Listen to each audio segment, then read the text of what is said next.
Halo pemirsa, jangan lupa subscribe YouTube channel official iNews dan nyalakan loncengnya. Pemirsa, hari ini Muhammad Rizik Syihab menjalani sidang lanjutan untuk kasus suap di Rumah Sakit Umi Bogor. Pengamanan di lokasi sidang di Pengadilan Negeri Jakarta Timur ditingkatkan dengan menurunkan lebih dari 1.000 personel polisi.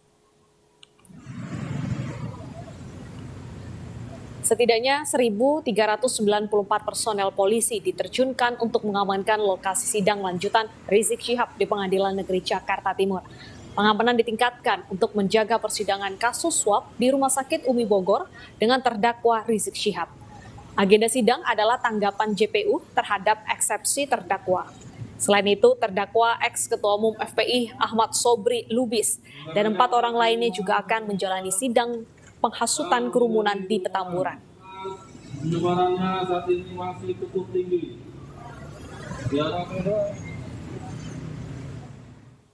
Dan pemirsa, kami ajak Anda untuk langsung bergabung dengan Ririn Oktaviani di Pengadilan Negeri Jakarta Timur.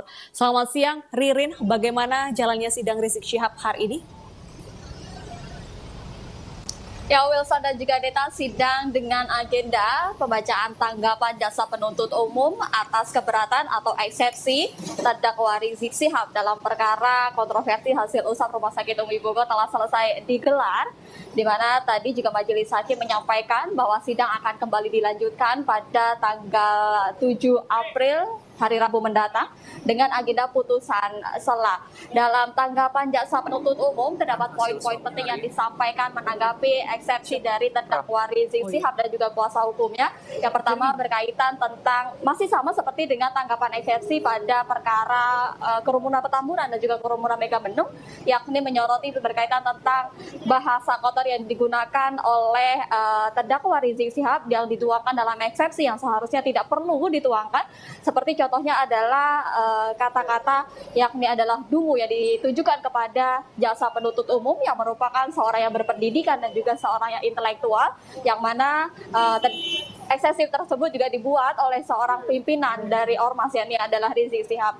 Yang kedua berkaitan tentang pasal 14 dan juga pasal 15 berkaitan tentang undang-undang kekarantinaan. Jaksa penuntut umum menyampaikan bahwa hal tersebut telah masuk pada pokok perkara sehingga harus dikesampingkan. Dan kemudian yang ketiga yakni berkaitan tentang persidangan secara elektronik, di mana ada pertentangan yakni yang disampaikan oleh kuasa hukum ketika awal-awal persidangan yang digelar dengan terdakwa Rizik Syihab ini dilakukan secara online, dan kemudian disampaikan bahwa melakukan keberatan. Dan kemudian persidangan elektronik ini sebenarnya sudah disampaikan atau dituangkan dalam peraturan Mahkamah Agung berkaitan tentang adanya untuk meminimalisir penyebaran COVID-19 karena saat ini masih dalam masa pandemi.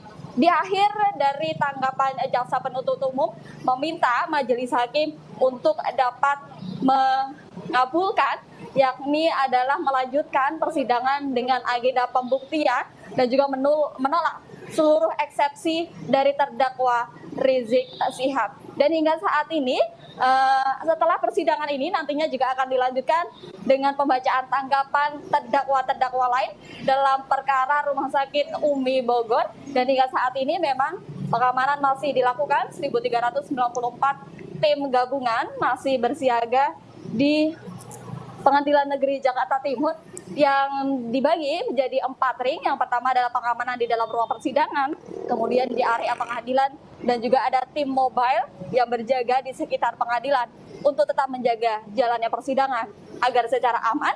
Dan kami juga memantau bahwa hingga saat ini memang terdapat partisipan namun jumlahnya sangat sedikit dan terus diminta untuk tetap menjaga protokol kesehatan atau juga mengikuti persidangan dengan melalui kanal YouTube yang telah disediakan oleh Pengadilan Negeri Jakarta Timur. Deta dan juga Wilson.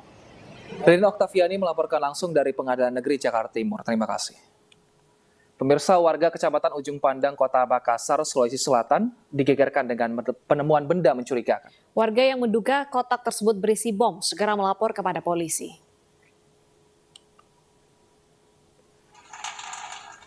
Kardus ini ditemukan oleh salah satu warga di dekat kediamannya sekitar pukul 6 waktu Indonesia bagian tengah. Karena khawatir, ia pun membawa paket ini ke depan gapura dan melaporkannya ke RT setempat.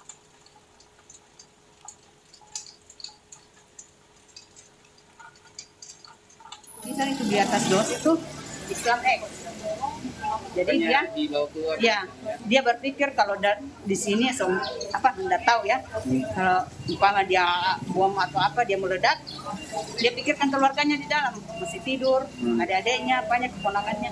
Dia dengan berapa paket ini? Satu. Sekitar pukul 8 pagi, tim Gegana Polda Sulawesi Selatan tiba di lokasi. Tim kemudian memasang garis polisi dan mengamankan benda mencurigakan tersebut. Setelah dibuka, ternyata kardus mencurigakan tersebut berisi lampu bekas.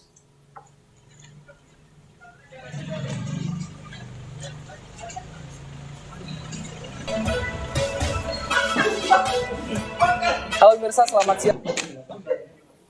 Sementara itu pemirsa, 12 warga dan jemaat yang menjadi korban ledakan bom bunuh diri di depan gereja Katedral Makassar kondisinya terus membaik.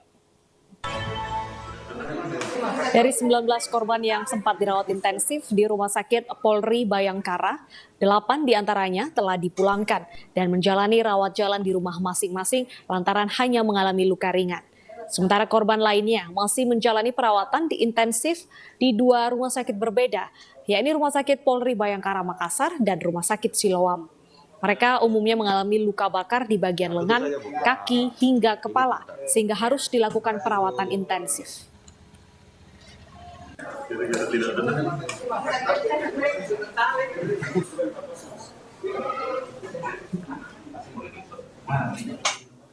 Sementara itu, pemirsa, polisi menangkap terduga teroris di Tulung Agung, Jawa Timur dari penggeledahan.